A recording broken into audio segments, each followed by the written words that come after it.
pour ce tout premier numéro de Mining Actu, l'actualité de mining en République démocratique du Congo, dans la province du Haut-Katanga, pourquoi pas dans la ville de Likasi, un bimensuel que vous aurez désormais à suivre sur votre chaîne Logos Télévision. Tout de suite, nous prenons d'abord les sommaires de cette émission sur des entreprises minières de la République démocratique du Congo à la présidence. Félix Antoine Tshisekedi Tshilombo a reçu ses hôtes afin d'échanger sur la problématique de la TVA. Nous parlerons également de ce lancement de travaux de la session spéciale sur la RSE et les contenus locaux dans la province du Lualaba par les gouverneurs Richard Muyej Manguez-Mons. Nous allons finir avec cette cérémonie des remises des brevets au niveau groupe de feu de l'Africaine d'explosifs et la générale des carrières et des mines. Une fois de plus, merci de nous choisir pour ce magazine, un bimensuel, je le dis, que vous aurez désormais à suivre sur les antennes de Logos Télévision. Prenons d'abord cette première rubrique réservée à l'actualité des mining. Ça sera après cette transition. Une délégation des entreprises opérant en République démocratique du Congo menée par Louis Watoum, président de la Chambre des mines, a rencontré le chef de l'État, Félix Antoine Tshisekedi Tshilombo, et des membres du gouvernement au mois de septembre 2020. Objectif, discuter de la problématique de la TVA. Suivez-nous. Tous les grands opérateurs miniers se sont dit satisfaits des échanges avec le chef de l'État Félix Antoine Tshisekedi, le Premier ministre et certains membres du gouvernement sur les grandes questions qui troublent le bon fonctionnement de l'industrie minière en République démocratique du Congo. Louis Watoum, président de la Chambre des mines, qui a conduit la délégation des opérateurs miniers, explique. Et auprès du chef de l'État également, nous avons trouvé une oreille très attentive. Nous avons convenu que la TVA à l'importation sera supprimée. Elle est déjà supprimée de ce fait, en fait. Nous avons obtenu aussi l'accord de principe avec le gouvernement de passer à une TVA comptable, sur le principe du mois, une TVA comptable. Cela empêchera les débours en espèces avec des problèmes de remboursement qui se sont posés jusqu'aujourd'hui. Ce que nous avons pu aussi obtenir et nous mettre d'accord, c'est l'arrêt des poursuites et des tracasseries dont sont victimes les membres de l'industrie minière.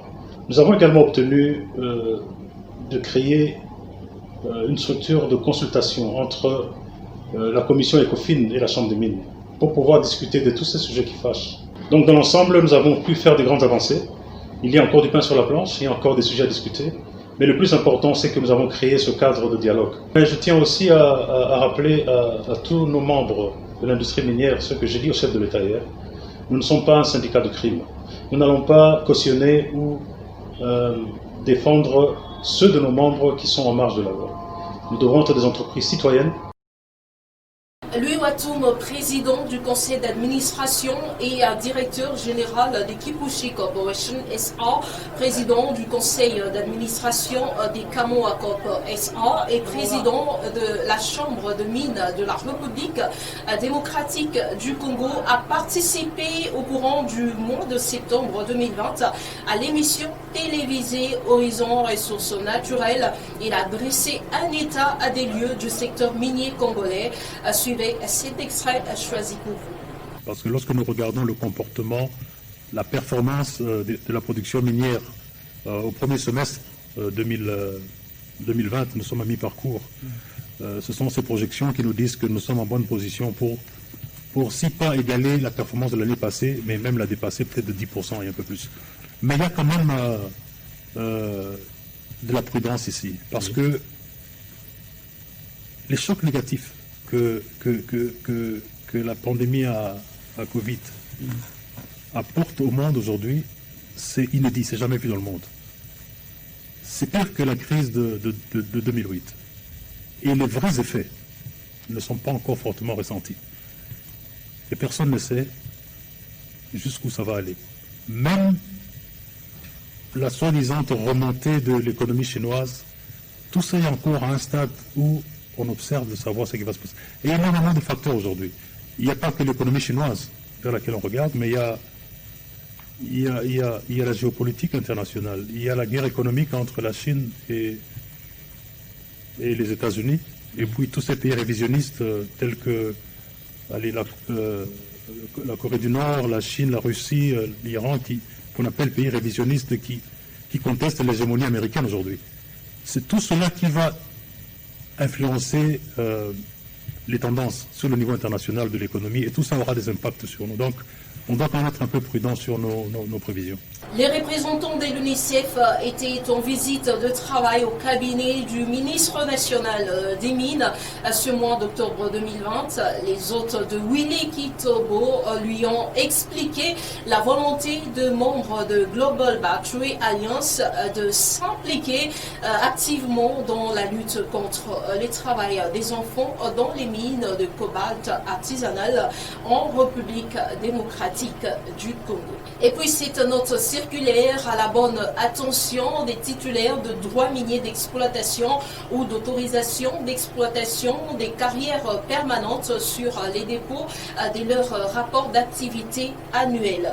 Concerne le dépôt des rapports annuels d'activité, les ministres des Mines rappellent à tous les titulaires de droits miniers d'exploitation ou d'autorisation d'exploitation des carrières permanentes qu'en exécution des dispositions de l'article 501 du règlement minier, qu'ils devraient tous déposer leur rapport annuel d'activité au plus tard le 31 mars 2020. Cependant, le 31 mars 2020 est tombé en pleine crise sanitaire de la pandémie Covid-19 et pendant l'état d'urgence sanitaire proclamé pour la première fois par son Excellence, Monsieur le Président de la République, chef de l'État, suivant l'ordonnance numéro 20/014 du 24 mars 2020, portant proclamation de l'état d'urgence sanitaire pour faire face à l'épidémie de Covid-19, lesquelles a conduit au confinement de la commune de La Gombe et à l'interdiction vol domestique entre la ville de Kinshasa et les provinces. En date du 21 juillet 2020, son Excellence, Monsieur le Président de la République, chef de l'État, s'est adressé à la nation pour mettre fin à l'état d'urgence sanitaire en fixant les étapes à suivre pour la reprise des activités sur toute l'étendue du territoire national, notamment la circulation des personnes sans restriction à partir du 15 août 2020.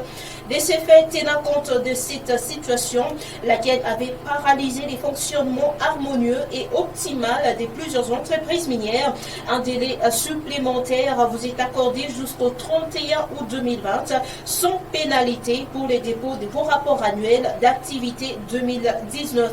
Les présentes instructions sont des strictes applications. Fait à Kinshasa, le 11 août 2020, prof Willy Kitobo Samsoni signe cette note circulaire. Et nous poursuivons avec votre émission Mining Actu pour vous dire que le gouverneur de la province du Lualaba a lancé le jeudi 15 octobre 2020 les travaux de la session spéciale sur la RSE et les contenus locaux en RDC. Les travaux se sont tenus à Kolwezi et sont organisés par l'IDAC en partenariat avec la Chambre de mines de l'AFEC. Cette plénière spéciale de l'IDAC vise à doter les commissions RSE et contenu local de la Chambre des mines de la RDC une stratégie commune de soutien à la RSE et au contenu local dans les secteurs miniers. Améliorer les conditions de vie des communautés, employés et autres, c'est l'objectif primordial de cet atelier qu'ont organisé l'AFEC, Chambre de mines et l'IDAC en appui avec la GIZ. Pour cette session spéciale de 2020-2021, les acteurs œuvrant dans le secteur minier ont tenu à promouvoir le développement durable et favoriser l'épanouissement des communautés locales. La prospérité n'a de contenu que si elle est partagée, souligne Richard Miège-Manguesmans, gouverneur de province, qui reste attaché au respect de la loi dans sa province et s'est accentué sur le respect du code minier et le règlement minier que chaque entreprise minière devra observer. Les promulgations du code minier révisé, ainsi que la loi sur la sous-traitance, ont pour même préoccupation corriger les déséquilibres Malheureusement, il est un constat amer que plusieurs sociétés minières sont souvent en marge de loi de la République et précisément celles relatives aux règles applicables à la sous-traitance dans le secteur privé. Il ressort clairement de fait que la loi numéro 17/001 du 8 février 2017 fixant les règles applicables à la sous-traitance dans le secteur privé n'est pas respectée dans bon nombre de sociétés qui se réfugient tantôt sur des conventions, tantôt sur les défauts de compétences, voire de compétitivité dans le chef des entreprises congolaises promues par des Congolais. Et cela est scandaleux.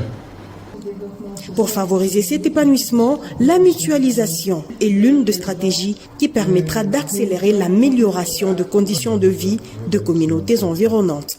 Et puis l'actualité dans la ville de Likasi, nous retenons d'abord cette manifestation par les agents de l'entreprise Swakala. Les causes seraient liées à l'irrégularité de paiement.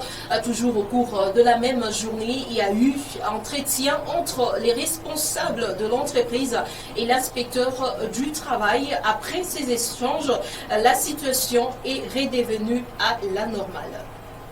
Une matinée mouvementée ce mercredi 14 octobre 2020 à l'entreprise Swakala au quartier Kampompi. Les agents de cette entreprise se sont soulevés pour revendiquer leurs droits, entre autres le non-paiement et la prise en charge de la scolarité des enfants à leur charge. Pour calmer la situation, la police était présente et l'inspecteur du travail urbain. Après l'entretien avec les responsables de l'entreprise, les représentants des travailleurs donnent sa version des faits. Maintenant, chef a trouvé solution à propos il y a eu problème, il y a une pandémie, il faut compliquer ça paiement. Maintenant, au plus tard, par exemple, vendredi, il y a eu problème, maintenant, chef a eu inspecteur en asema, 10 membres, si je répétais qu'il y a les membres. L'inspecteur urbain du travail a eu un entretien avec les travailleurs. Même les jours de paiement, je veux venir. Les vendredis, moi je serai. Si c'est le vendredi, c'est le jeudi. Moi je viendrai. Après le paiement, nous allons voir pourquoi les choses marchent. En tout cas, faites confiance à l'État. Reprenez votre travail. On va m'appeler avant la fin de la semaine quand on va procéder à la paie. Il n'y a pas de bulletin de paie, il y a le problème des dates, vous avez dit. On paye, on ne sait pas la date exacte qu'on vous paye. Non, la loi a déjà réglé ça. Le Code du travail donne les modalités aux employeurs qu'après la fin du mois, on ne peut pas aller au-delà de 10 jours, au-delà de 5 jours. La loi prévoit toutes ces choses-là. Ce n'est pas aujourd'hui, bon, il paraît que vous avez négocié avec l'employeur. Après le 25, il fallait attendre 6 jours, mais qui ne sont pas respectés. Le calme est revenu. Juste après, les travailleurs ont regagné leur poste. La cause du retard est due à une perturbation à la banque. Les travailleurs pourront donc être satisfaits incessamment. Et puis l'Africaine d'explosifs et la Générale des carrières et des mines ont organisé le vendredi 16 octobre 2020 la cérémonie des remises des brevets à un total de 22 nouveaux bouts de feu. La dite cérémonie a eu lieu au Mess Panda en présence de plusieurs personnalités. Suivez. C'est au Mess Panda qu'a eu lieu la cérémonie de remise de brevets aux 22 nouveaux bouts de feu. Cela s'est passé en présence de différentes autorités de la Générale de carrière et de mines, de l'Africaine d'explosifs et même du maire, le docteur Idesbald Petue-Kapande. Prenant la parole, le BU de la GECAMINE, Désiré Mbaye, donne le mot de circonstance. Nous voulons vous souhaiter la bienvenue dans cette salle de Mess de Panda à l'occasion de la cérémonie de remise des certificats de formation de bout de feu. Dans son mot de circonstance, le directeur technique d'Afridex donne la signification de bout de feu. Un bout de feu est un manipulateur de produits explosifs dans une mine ou une carrière ayant pour tâche de réaliser des tirs. Et puis viendra le tour du représentant du DG de la GECAMINE. Nous exhortons les bénéficiaires de cette certification de formation à s'approprier et à mettre en pratique les éléments de connaissance acquis. Ensuite, l'étape de la remise proprement dite des brevets au bout de feu. Tour à tour, chacun a reçu son brevet. Satisfait, au nom de 22 récipiendaires, l'un d'eux promet d'accompagner chacun dans son entreprise afin de mettre en application la matière apprise tout au long de la formation. Ici, vous rassurez que c'est avec dévouement et attention particulière que nous mettrons toutes les compétences acquises au service de notre entreprise respective afin de permettre d'en tirer le maximum de bénéfices possibles. Enfin, le docteur Idesbald Petwe-Kapondé encourage les deux entreprises pour l'initiative. Alors, c'est une expertise que vous avez. Vous devenez expert en cette matière. Alors, comportez-vous en expert. C'est par un cocktail qu'a pris fin la cérémonie. Et voici pour vous la rubrique lexique avant de nous quitter.